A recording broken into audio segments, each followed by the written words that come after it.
Hello and welcome to Sports Fan Entertainment's 32 teams, 32 days, and today we are talking about the Detroit Lions, the team that unexpectedly went to the playoffs last season in the wild card.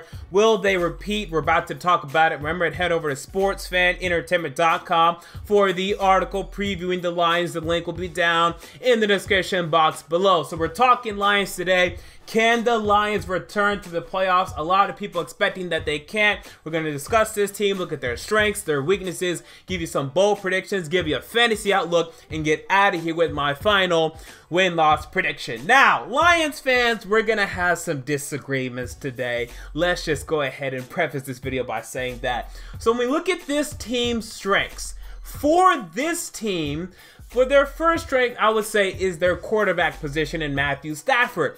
But with that said, this is not a great strength. And let me explain why. Matthew Stafford, without a doubt, is an above average quarterback in the NFL. Okay, that's fine.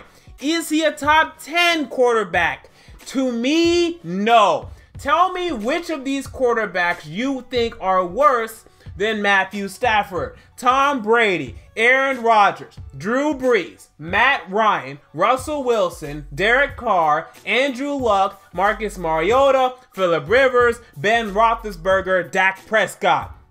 For me, none of them. Now, Lions fans, you'll argue, I like Stafford more than Prescott, or I like Stafford more than Mariota. I mean, it's close, but I just named you, I think, 12 quarterbacks right there. So I think you have an above average quarterback, but I don't think you have a top 10 quarterback in Matthew Stafford. So it's nice to have Stafford. Like, this is a guy that's going to get over 4,000 passing yards every year, will likely have a passer rating over 85. He's good. He's not great, and I don't think he's top 10. So we're talking about a strength of yours not even being top 10 in the league. That concerns me a little bit right there, but I do like Matthew Stafford.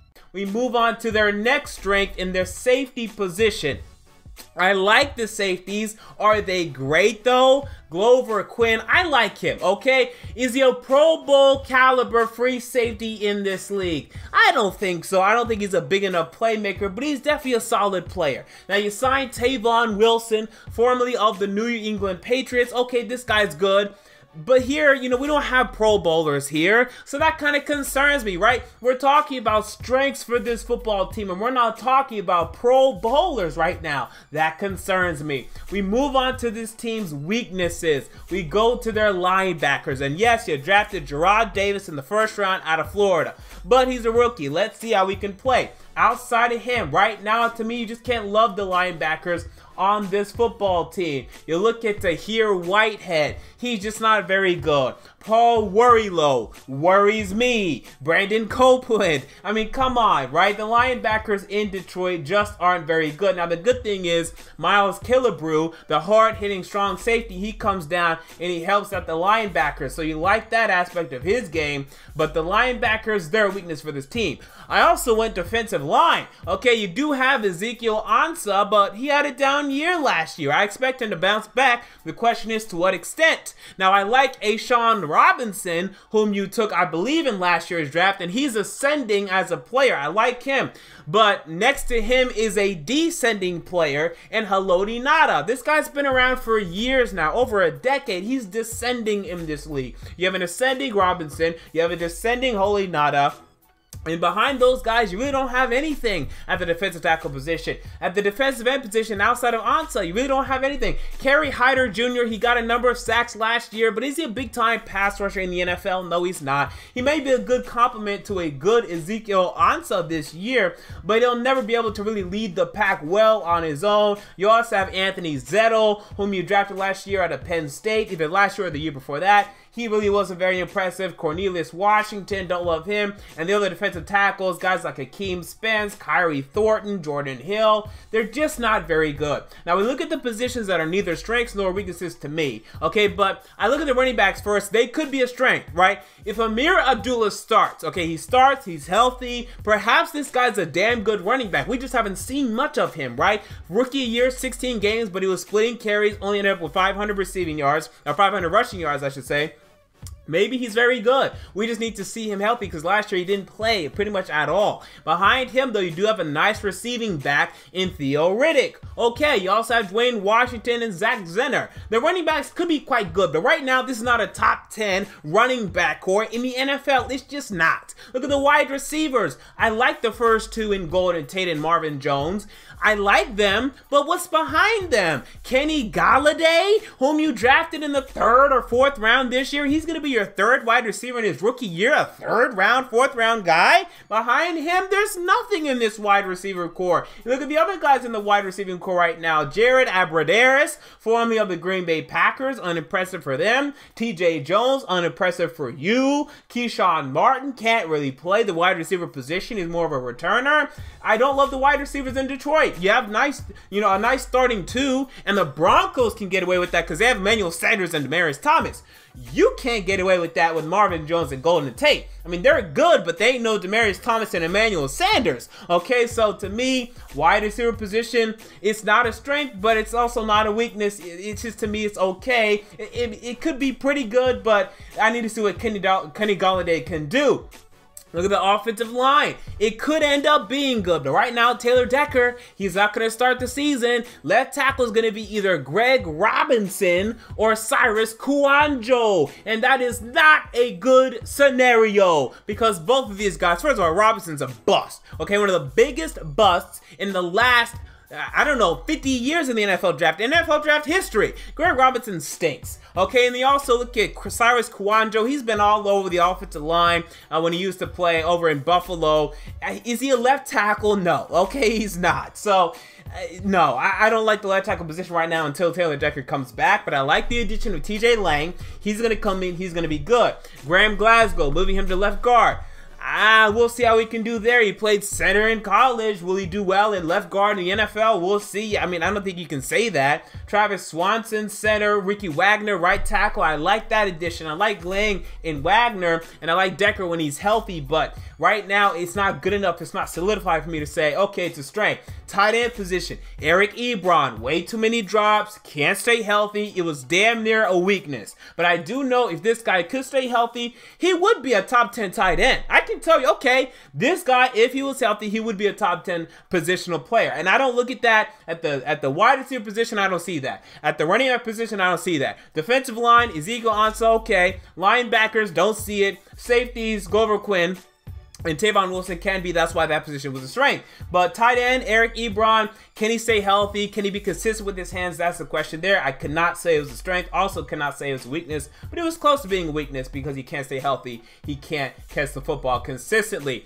We look at my fantasy projections for this football team. Matthew Stafford, 4,200 passing yards, 23 touchdowns, 12 interceptions.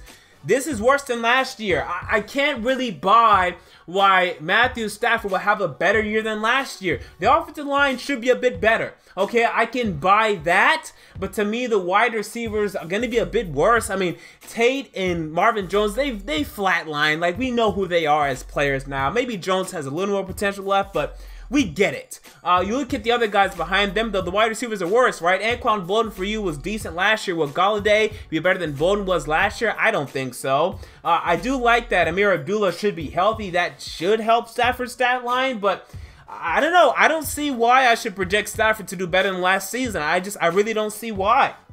Especially with the harder schedule. We haven't even talked about that yet. Ameer Abdullah, 200 carries, 840 yards. I think he'll be healthy. I think he'll be healthy. He may miss a couple games, but I think he'll be healthy enough to post this stat line. Some will have him over 1,000. I think that's just, you can't do that to me. It's way too risky. 800, that's a good number for him, and hopefully he can stay healthy. 5 touchdowns. And wide receiver Golden Tate, I expect a big year for him, okay? So no Anquan Bolden. I think he'll step up. 100 catches, 1,250 yards, 7 touchdowns for Golden Tate, okay? Pick him up in fantasy. I really like Golden Tate this year. Look at some bold predictions for this team. Again, Golden Tate breaks 1,200 yards and contends for the Pro Bowl. I really like Golden Tate this upcoming year. Bold prediction number 2, man. The Lions start 2-3 or 3-6. Here are the Lions' first 9 games. They host the Cardinals, go to the Giants, host the Falcons, the Super Bowl runner-ups, go to Minnesota, they host the Panthers, they go to New Orleans, they host Pittsburgh, and they go to Green Bay. Now, the easiest teams here would be Minnesota and New Orleans, but the problem is you go to Minnesota and you go to New Orleans. It's hard to win in New Orleans, it's hard to win in Minnesota, and you got it done last year, but what are the odds you're going to sweep Minnesota again? I mean, come on, it ain't happening. Hosting the Cardinals week 1, I think that's a win, but man, they're dangerous, especially week 1, prepping for this game as long as they will. Going on the road isn't that hard week 1. Honestly, they could go get it done on the road in the first week, so there's a tough schedule. I see 2 or 3 wins in the first 9 games, going to Green Bay, hosting Pittsburgh. These are Super Bowl contenders after the bye week. It's trouble to me when I look at this schedule. And bold prediction number 3, Jim Caldwell is on the hot seat in December, okay? I don't think he's going to be fired, because I still cannot believe he was not fired after that Kansas City Chiefs London game. What was it, in 2015? Right? I cannot believe he wasn't fired after that. And now we're happy he wasn't, right? They salvaged that season. They ended up being 7-9 after a horrible start. But I think, again, he's going to be on the hot seat, but he'll probably survive. But you'll hear rufflings. All right, we move on to the schedule for the Detroit Lions. And as I talked about earlier, man, it's a tough schedule for Detroit. Okay, yet again, you're in the NFC North. I mean, to me, I think you're going to get swept by the Packers again. I don't see why you're going to beat the Packers. You could. You've done it in the past, but I don't think this is going to be the year. To me, the Packers are better than they were last year, and they're going to be too dangerous. Last year, they were 10-6, right? And then 2 of those 10 wins came against you. What happens this year when they're 12-4? You know, to me, the Packers are going to sweep you. I look at the Vikings. You're not sweeping them again, okay? You're just not. You're not going to sweep the Vikings again, so I have that being a split. And then even the Bears, they can split with you again. You split with them last year. Okay, so the Bears are going to be a bit better than they were last year, right? They won 3 games last year. They're going to win 4 or 5. You should be able to agree with that. So why should I pick them to not beat you again, right? So I think it's going to be a split with Chicago. I think it's going to be a split with Minnesota. I think it's going to be swept by the Packers. Okay, so right there you're talking about a record of 2-4 in your own division. We move on to the other divisions you guys face. You guys go up against the AFC North. Okay, and this is a tough distribution as you host the Pittsburgh Steelers, you host the Cleveland Browns, which I like because you'll beat the Browns. Okay, that's nice. And then you go to Baltimore, you go to Cincinnati. To Baltimore, to Cincinnati, not easy. Okay, I want to say you'll win one of those. I want to say, but I can't predict it. I think both those teams are on your level. You're going to be on the road later in the year in December. I don't think you get it done. We look at the other division you guys face. You guys also go up against the NFC South. You host the Falcons and the Panthers. You go visit the Bucks and the Saints. Again, I don't like that. You know, to me, you'll beat either the Falcons or the Panthers. Maybe both. I can see both. But then you also have to go to Tampa Bay and you have to go to New Orleans. New Orleans is tough to win there, man. In Tampa Bay, they're going to be improved. They're going to be better. Against this division, I say maybe what? Maybe 1-3, 2-2 if you're lucky. It's going to be tough, okay? And you also go up against the teams that finished concurrently with you in the NFC, and that would be the team from the NFC East in the New York Giants, who you visit. Okay, I don't like that matchup at all. And it'd also be from the NFC West and the Arizona Cardinals, whom you host, and I think you'll win that one. I think, but that's a dangerous matchup right there. Okay, so here's the deal with this Lions season. Okay, if you're still with me, you're probably hating me right now, Lions fans, but that's fine. Best case scenario, I'll tell you right now, if this team could stay really healthy, okay, Stafford improves more than I'm expecting, the offensive line gets healthy quick, they do really well, they could win 11 games. I can honestly see this team being an 11-win team, but they're going to have to win a lot of close games, which they did last season. The worst case scenario to me, it's 6-10. It's a pretty wide range, 11-6, but that's what I see. And here's my overall problem with the Lions. You know, the roster, first of all, it's not great. I think it's a below average roster for the NFL. I don't think it's bad, but I think it's below average, right? I don't think it's on the level of the average teams in the NFL. Beyond that, The problem is last year the Lions, first of all, you had a negative point differential. You allowed more points than you scored. That's a red flag. Number two, you won a lot of close games last year. You swept the Vikings in close games. You beat the Bears in a close game. You beat a number of teams in very close games. You know, Matthew Stafford had all these fourth quarter comebacks. Are you going to sustain that? Is that going to happen again? No. And then when you had the chance to prove yourself against good teams, you got trounced. You got killed by the Cowboys 42-21. In the playoff game, you got killed 26-6. And last year, you didn't even beat a good team. You didn't even beat a winning team. You swept the 8-8 Vikings, okay? You beat some other teams. You lost to the Titans, who were 9-7.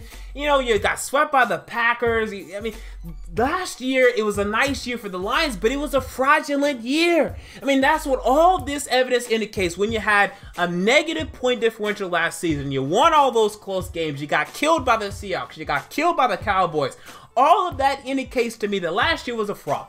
And now the Lions going 7-9. And again, remember what happened the 2 times in the past 6 years where the Lions made the playoffs. When they made it in 2011, what'd they do? The next year, they went 4-12.